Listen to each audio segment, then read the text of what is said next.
c'est bien normal que des grands noms soient présents à Cannes.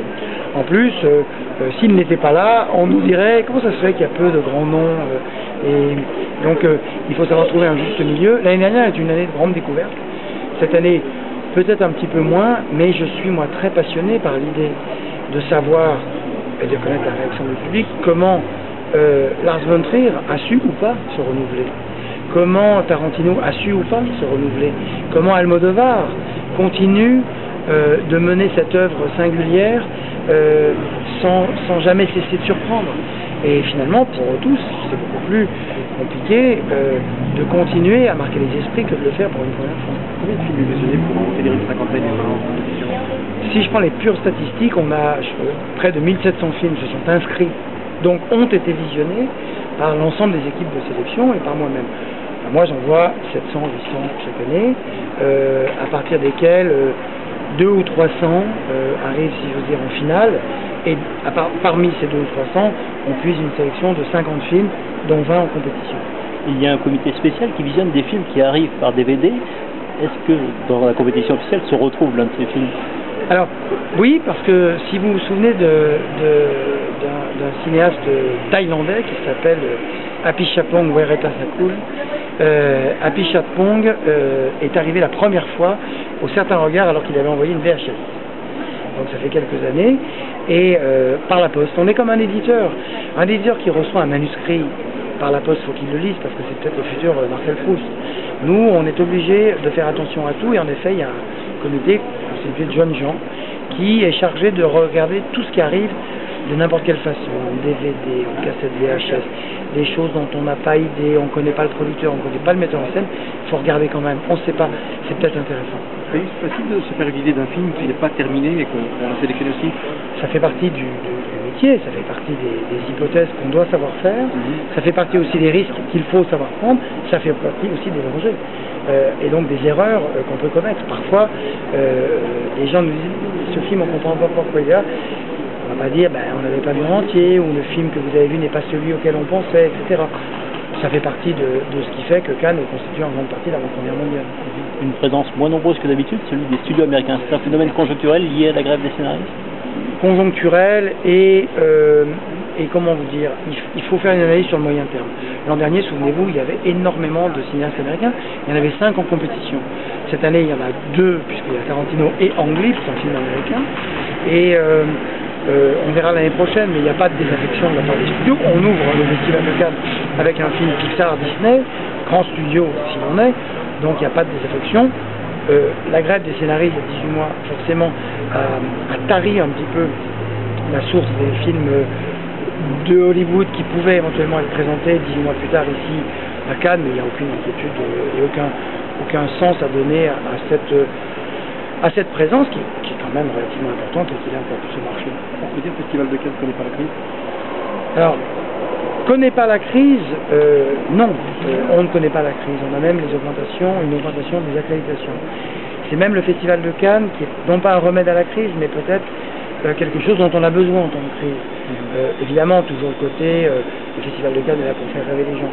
Mais il y a surtout cette idée que nous, on connaît la crise, on sait qu'il y a une crise dans le monde. Et les cinéastes aussi connaissent des difficultés. Et par ailleurs, comme citoyen, il y a une crise économique mondiale depuis quelques mois. Ça ne voulait pas dire qu'avant la crise, le monde allait si bien. On reprochait parfois au Festival de Cannes de montrer trop les horreurs du monde, mais il y a les horreurs du monde, elles sont toujours là, parfois masquées derrière les crises économiques qui sont, elles, conjoncturelles. Malgré la crise, on sourira plus cette année, la comédie est présente? Oui, alors ça c'est presque une coïncidence non pas dommageable, mais il est vrai que j'ai l'impression que cette sélection est beaucoup plus légère qu'à l'habitude, et qu'il y a plus de comédies, il y a plus de films destinés au grand public. C'est comme ça, c'est une année peut-être qui donnera le sentiment précisément que même si nous sommes en crise, même si nous avons tous fait, certains plus que d'autres, en sorte que nous soyons en crise, le monde que nous montrent les artistes sera aussi un monde sur lequel il est possible de peser. Et on va le voir là pendant une semaine du Festival de Cannes, que je crois les gens ont aussi envie de retrouver des plaisirs simples. Faire une bonne fête après un festival, parfois il suffit de se retrouver entre amis et avoir envie de et avoir envie de faire la fête, pas forcément de faire dans le déploiement d'argent, de pognon. Le festival s'échauffe de plus en plus, il faut plus de verre qui est payé. Oui, ça c'est l'une des choses dont on est très fier, c'est que le Festival de Cannes est toujours à la fois l'effet et la cause des choses dont on sait jamais. Parfois c'est les deux d'ailleurs. Le monde s'est mondialisé, Cannes s'est mondialisé. Quand des pays sont moins forts, d'autres pays arrivent, et ça permet de faire en sorte d'avoir une sélection de qualité et de donner toujours le sentiment que Cannes, 15 jours par an, est, pour le cinéma mais pas seulement, l'endroit où il faut être. Et ça c'est très important. Et les Français sont bien présents, y compris dans les films étrangers.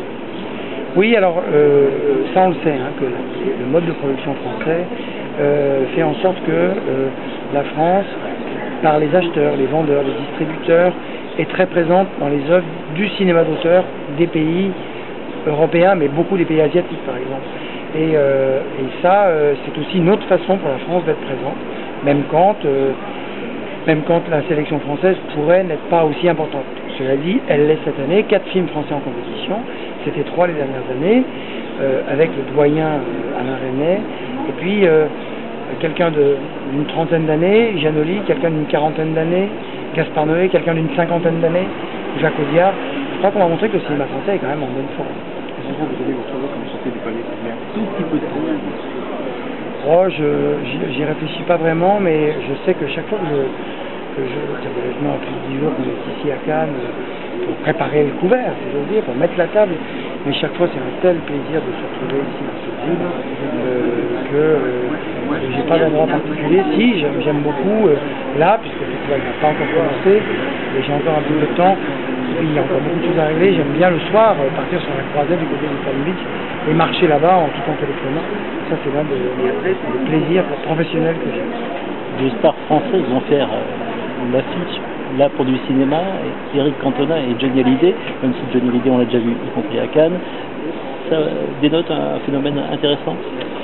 Oui, que les metteurs en scène étrangers regardent notre société, notre civilisation, notre culture d'une façon particulière. Vous auriez presque pu citer Sammy Liang qui a fait un film ici en France avec Laetitia Casta et Fanny Ardant. Lui, l'asiatique amoureux de la nouvelle vague et amoureux de Paris, c'est aussi, je crois, le signe de la bonne santé économique et artistique de la communauté professionnelle française. Après, c'est sûr quand Cantona fait l'acteur dans un film d'un réalisateur anglais, vous savez que Cantona est quasiment plus connu en Angleterre qu'en France, donc là il n'y a rien d'étonnant, mais l'idée que Johnny Hallyday aille chercher, ou plutôt soit appelé par un cinéaste chinois qui ne savait pas qui il était, et qu'il fasse une telle partition dans un film melvinien très crépusculaire, ça encore une fois, ça prouve que la mondialisation a du bon. Et c'est à cause d'un problème sur le remake justement d'un film de Belgique que le film a pu se faire. Il y aura un parfum de scandale aussi cette année à Cannes. D'abord, on ne retient jamais un film parce qu'on pense qu'il va faire scandale, parce que d'abord on n'en sait rien. Donc c'est plutôt, y a-t-il eu un parfum de scandale ou pas? Après la sélection, quand tout le monde aura vu les films, oui, moi comme ça je peux voir quels films peuvent peut-être heurter, peuvent peut-être susciter la discussion. De là à faire scandale, je ne sais pas, est-ce que la société connaît autant de scandales qu'elle en a connu il y a 30 ans? Imagine-t-on des festivaliers cracher littéralement sur Marco Ferré et Piccoli, comme lors de la sortie de la salle de l'ancien palais pour la Grande Mouffe. On présenterait la Grande Mouffe aujourd'hui, je suis même pas sûr que ça fait scandale. Donc c'est plutôt ça. Nous en tout cas, ce qui est sûr, c'est qu'on sélectionne. C'est si difficile de sélectionner un film pour de bonnes raisons, sans se tromper. On ne va pas sélectionner des films pour de mauvaises raisons, en sachant que peut-être ils vont faire scandale ou pas. Si vous êtes invité par l'invitation, vous arrivez d'être invité par le doute parce que la sélection est terminée. Alors là, je vais vous parler à un homme qui n'est que dans le doute. C'est-à-dire que j'ai un doute sur chaque film, tant que c'est pas terminé, tant que j'ai pas la réaction de la presse, la réaction des festivaliers, je ne veux pas jurer qu'il y aura telle ou telle réaction. Et c'est un drôle de métier parce que nous jugeons le cinéma français pendant plusieurs mois, le cinéma international. Puis nous établissons une sélection sur laquelle nous sommes jugés. Et là on va être jugés. Et puis la sélection est donnée à un jury qui va à son tour juger et qui sera, lui, jugé à son tour sur le palmarès. Alors on pourrait dire tout ça n'est que de l'art, c'est quand même curieux. Bah oui, tout ça fait le Festival de Cannes, fait le Festival de Cannes. Et le doute, c'est bon, le doute, je trouve que c'est mieux de travailler en état de doute qu'en état d'arrogance.